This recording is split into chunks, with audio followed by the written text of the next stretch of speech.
کبھی دنیا کے کسی ملک میں، کبھی کسی ملک میں، عموماً جو اس حوالے سے سکنڈے نیو ہے کہ گندے ممالک ہیں، یہ ہانگ کانگ وغیرہ ہے، یہاں اس کا آنا جانا لگا رہتا ہے۔ یہ لوگ جنسی غلیظ جنسی ادویات، بدترین نشے جو ذہنی طور پہ بندے کو بالکل آؤٹ آف مائنڈ کر دیتے ہیں، یہ استعمال کرتا ہے۔ اور باقی اس کی وہی جو ہوتی ہے عمراء کے جو بچے ہوتے ہیں ان میں تکبر اور بدتمیزی اور ظلم اور نشہ اور بے حیائی اور مطلب روایات کا مذاق اڑانا، ماں باپ کے ساتھ الجھنا، انہیں بدتمیز کا، یہ ینگ اس کو یہ کہتے ہیں جی، یہ جنریشن گیپ ہے، یعنی بدتمیزی حرام کاری کو یہ جنریشن گیپ کہتے ہیں۔ اور یہ بھی وہی چیز ہے، میرا جسم میری مرضی، وہ بھی نور مقدم بھی یہی چیز تھی، یہ بھی یہی چیز ہے۔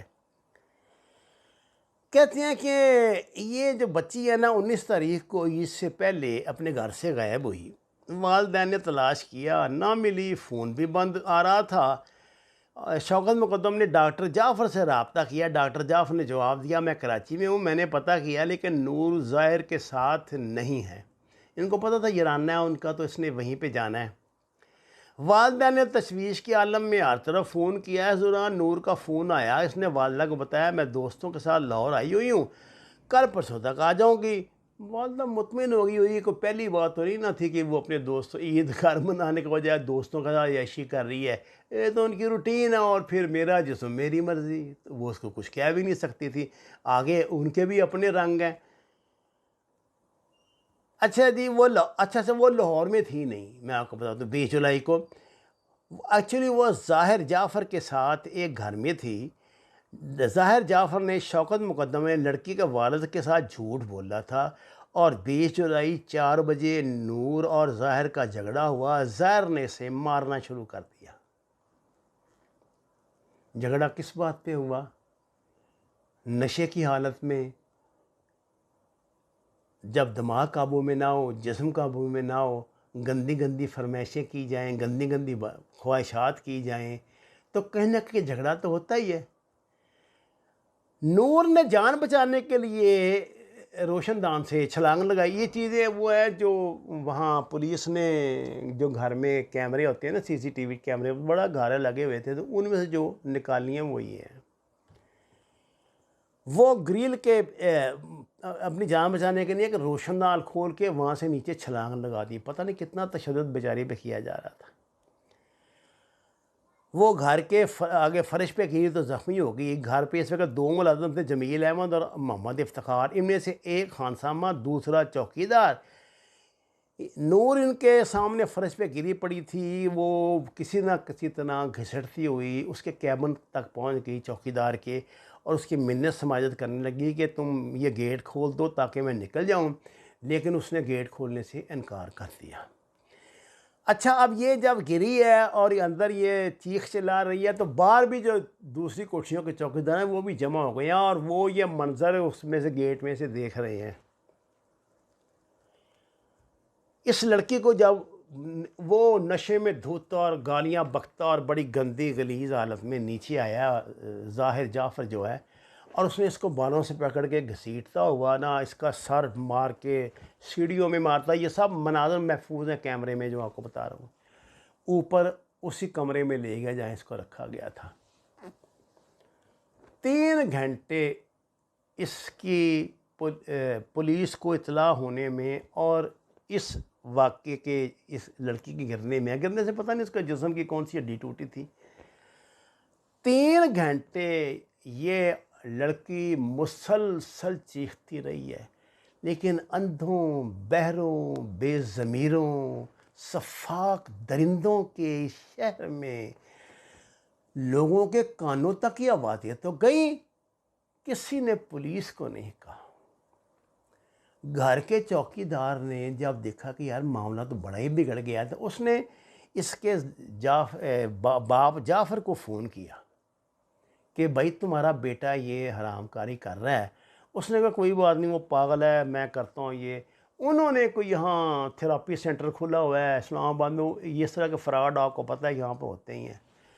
ان کو کہا جب وہ لوگ ان لوگوں کا یہ کہنا ہے کہ جب ہم یہاں پر پہنچے ہیں کھڑکی وغیرہ توڑ کر ہم اندر گئے ہیں تو ہم نے دیکھا کہ اس نے جعفر نے اس کی وہ عجیب و غریب جسم حالت میں تھا، اس کی گردن اس نے کاٹ کے الگ رکھی ہوئی تھی اور جسم میں جگہ جگہ پستول سے گولیاں ماری ہوئی تھی۔ اب دیکھیں پستول کی فائرنگ کی آواز بھی باہر آ رہی ہے، فون کوئی نہیں پولیس کو کر رہا۔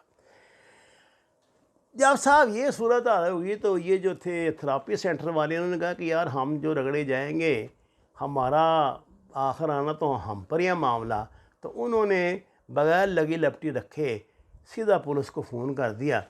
اس کے بعد پولیس اس کیس میں انٹر ہوتی ہے، پولیس نے کھڑکی توڑ کے راستہ بنایا، بچے کی لاش نکالی، پوسٹ مارٹم کرایا، یہ جو ان کی روٹین کی کارروائی ہے وہ کی۔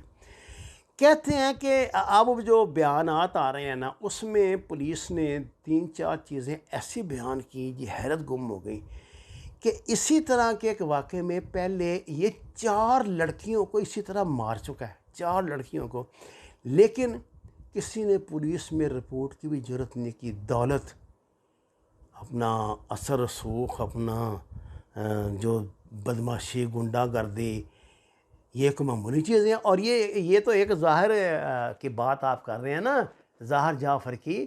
اسلام آباد کے تو ہر تیسرے چوتھے گھر میں ایسا ہے کوئی ظاہر جعفر ایسی کوئی نور مقدم موجود ہے۔ یہ تو حکمرانوں کا شہر ہے نا، اس میں تو یہ چیزیں معمول میں۔ اور این آپ نے دیکھا پیچھے وہ جو تھی ہماری وہ محترمہ جو جن کے صاحبزادے نے گاڑی چڑھا دی تھی، وہ ان پر بچوں پہ جو موٹر سائیکل والوں پہ، اور ان کو مار کے تو کچل کے ان کے اوپر سے شیر کا بچہ گزر گیا تھا، کوئی اس کو چھو نہیں سکا۔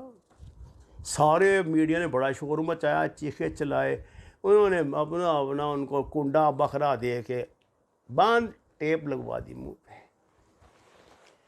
ایسے اور بھی درجنوں واقعات کا میں حوالہ دے سکتا ہوں، کوئی زیادہ نہیں، پچھلے 5-7 مہینوں میں ہوئے ہیں۔ کوئی نہیں آج تک گرفتار پکڑا گیا، مار دیتے ہیں پولیس والوں کو، مار دیتے ہیں ڈیوٹی پر موجود پولیس والے کو نیچے دے کے مار دیتے ہیں، کوئی پوچھنے والا نہیں، اگلے دن ضمانت ہو جاتی ہے۔ کوئی کسی وزیر کا ماموں ہے، کوئی کسی کا چاچا ہے، کوئی دادا ہے، کوئی کسی جنرل کا کچھ لگتا ہے، کوئی کسی کرنل کا کچھ لگتا ہے، کوئی کسی فلانے ڈی جی کا، کوئی فلانے ایم ڈی کا، کوئی فلانے آئی جی کا، فلانے ڈی آئی جی کا۔ یہ یہاں لوگ ہی ایسے رہتے ہیں، اور اتنے خطرناک نشے ہیں، اتنے خطرناک، اتنے مہنگے، ہزاروں روپے کا ایک وہ ہوتا ہے جو ناک سے ایسے کر کے کھینچتے ہیں اور وہ پاگل کر دیتا ہے۔ اس کے اتنے برے اثرات ہوتے ہیں، یہ بچیاں بھی کرتی ہیں، بچے بھی کرتے ہیں، اور ہیں سارے وہی جو میرا جسم میری مرضی۔ نہ ماں باپ ان کو پوچھ سکتے ہیں، نہ کوئی بہن بھائی ان کو پوچھ سکتا ہے، نہ سوسائٹی ان کو پوچھ سکتی ہے۔ متعدد مرتبہ اس نے ذاکر جعفر نے، اس کے باپ نے بتایا نا، اب تو پولیس کی حراست میں ہے نا ظاہر جعفر جو ہے، تو اس ذاکر جعفر نے بتایا، اس نے کہا جی اس نے تو کئی باری ہماری بے عزتی کی ہے، ہمیں گالیاں دیتا ہے، ہمیں مارتا ہے، اپنی ماں کو نہیں چھوڑا اس نے۔ اب یہ لفظ میں نہیں چھوڑا کا کیا مطلب ہے میں نہیں کہتا، یہ اس کا ورڈنگ میں آپ کو اس کی بتا رہا ہوں۔ ان لوگوں کو آپ کیا کہیں گے؟ یہ عثمان مرزا کا آپ نے دیکھا جو ویڈیو آپ نے دیکھی تھی، اس میں آپ کیا دیکھ رہے تھے؟ وہ مینیک نہیں نا، بالکل وہ سنجے دت بنا ہوا تھا، اس طرح یہ بھی کچھ بنا ہوا ہوگا۔ اچھا یہ اتنا بدتمیز اور اتنا یہ مطلب بدتمیز ہے، اور یہ کہہ رہا ہے جب وہ پولیس سے پوچھتی ہے کہ کچھ سوال کرتی ہو تو کہتا ہے کہ میں امریکن نیشنل ہوں، تم مجھ سے کوئی سوال نہیں کر سکتے، میرے وکیل کو بلاؤ۔ امریکن سفارت خانے کا ایک بیان اس حوالے سے آیا ہے، اس کے ماں باپ نے بڑے ادھر ادھر مارا نا ہاتھوں، لندن والوں کو، یہ انہوں نے کہا یہ جو عدالت کا کیس ہوتا ہے نا جو پولیس کا کسی ملک میں، اس میں ہم مداخلت نہیں کر سکتے۔ ہاں تمہارے ساتھ کوئی زیادتی ہو تو پھر تم اپیل کر سکتے ہو، مداخلت نہیں ہم کر سکتے، یہ بین الاقوامی قوانین کی خلاف ورزی ہے۔ بہرحال آگے دیکھیے ہوتا ہے کہ وہ علیہ البلاغ مبین۔ ناظرین کرام درخواست ہے قرآن و نماز کو ترجمے کے ساتھ جانیے، ہمارے چینل کو سبسکرائب کریں۔ آپ کا بہت شکریہ۔